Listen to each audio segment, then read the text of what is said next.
patient interactions used to be like. But we were starting that massive switch from medicine that was concerned with care of the patient to now where healthcare is concerned solely with rationing and cutting cost. Healthcare is no longer the goal. Good healthcare, the patient is no longer the goal. The patient is simply the customer. The goal is keeping down costs. So that's the biggest change that I've seen. The other thing, of course, when I was younger, there were all these new medicines coming out, new cancer drugs, new antibiotics coming out, new surgical procedures, new anesthetic procedures. As a resident, I was on the cusp of it. I started working with one of the very first vitrectomy surgeons in the world. You know, with my engineering background, I built some of the equipment we use. So we were there to develop this whole new procedure. But then over the past 20, 30 years, as government bureaucracy and the politicians have cut in, what we've really seen, what's really been horrendous, is the decrease of new technology, new medications. Back when I was a resident, rare to hear of a patient getting an infection we couldn't treat. Now we're losing 200,000 patients a year because of lack of new medications. Not because people are using too many antibiotics, it's simply because the pharmaceutical companies aren't financially able to churn out the drugs. So a lot of the technology evolved, and you were, as you said, you kind of rode that way. The real big discoveries. But what we've gone now, you think about it, very few discoveries have really been made since the new society came in and diverted our money. We went to the moon, but we quit going to the moon because the society was directed toward welfare. Okay?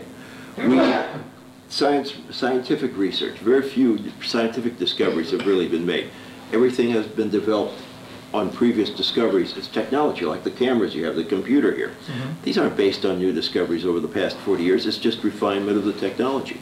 Same thing in the practice of medicine. Same thing with the drugs we're using. Very few new drugs. It's just a refinement of pre-existing technology.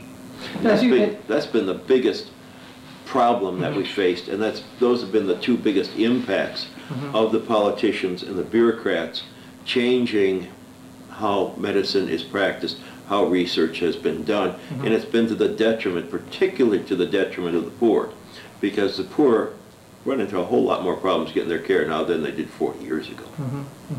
So, as you've traveled the globe, and you've talked about, we have personal service, we have technology, observations, comments from both your start in the Midwest as well as you've traveled around? I grew up in southern Indiana. It was rural. We lived in the country. We had few restraints. I had siblings.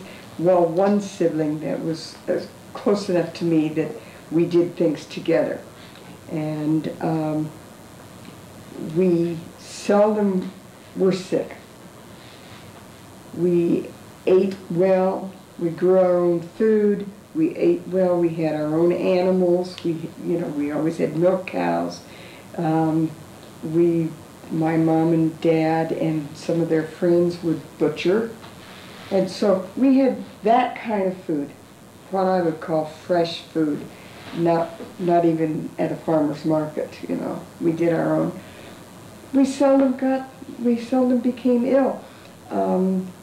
One time I was in first grade and my brother was in fourth or fifth grade, and we got scarlet fever. We were quarantined. Our family was quarantined. My dad could go to work. My older brother, who's 10 years or 11 years older than I, moved into town and stayed with friends so that he could continue to go to school. We had a 6 weeks holiday.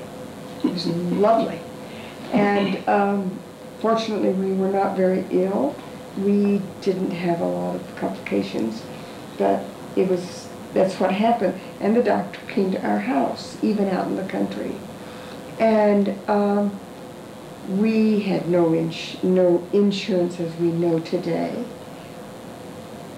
My mom just paid. She found the money someplace to pay the bills. and we go from that, having a very personal relationship with the doctors. There were only 2 in this town that we lived out in the country from, only 2 medical doctors. And either one of them would come.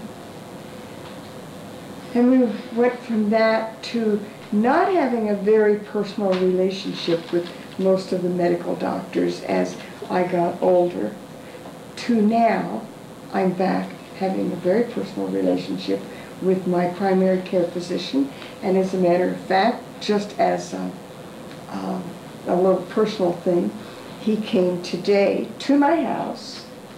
This morning he spent 2.5 hours with me, and we talked about kind of long-term care and prospects for me and for my health, and what we can do to maximize that. He, sat and talked to me that long. So that's something really wonderful, and I hope that we're able to get back to for most people. I don't know whether we can or not. And my experience in other parts of the world would probably straighten your hair and curl the rest of our hair and grow hair for the remaining ones, because I have seen some unbelievable things. And my children have, we started traveling and living other places when our kids were, when we were living other places. They were in 1st and 3rd grades. We've been in countries with, well, every country we lived in actually had nationalized health programs. That is an experience, let me tell you. I was telling someone about an eye clinic. It was the eye clinic in Moscow, the most famous of the eye clinics in Moscow. And I went one time with this young American nanny who came to be a nanny for one of the diplomats, U.S. diplomats. And she had a cornea problem. And her eye doctor in Minnesota had arranged for her to go to this eye clinic there in Moscow. Everything had 2 sections there in this nationalized program. One for Westerners, meaning European, American, Canadian, Australian, New Zealand, somewhat South African. Then everyone else went to the other side of the clinics. And literally, it was such a shock, even for me, to see these patients lying facing up on a conveyor belt. I mean a conveyor belt that went along, like luggage goes on in the airport. And the doctor was there, the patient would come, he would do something and move on. That was in the clinic for the rest of the world and for all of the Russians and the Soviet citizens. The Westerners got treated a little bit better, but even that, you would be sick about. You would be sick to see what it was like in sub-Saharan Africa. We lived there in Côte d'Ivoire, which was one of the countries that had the best employment and annual earnings per family. People came from other countries to be there because it was such a wealthy place, and they earned $400 a year. And the cleanliness was unbelievable. There was no such thing in the hospitals even. So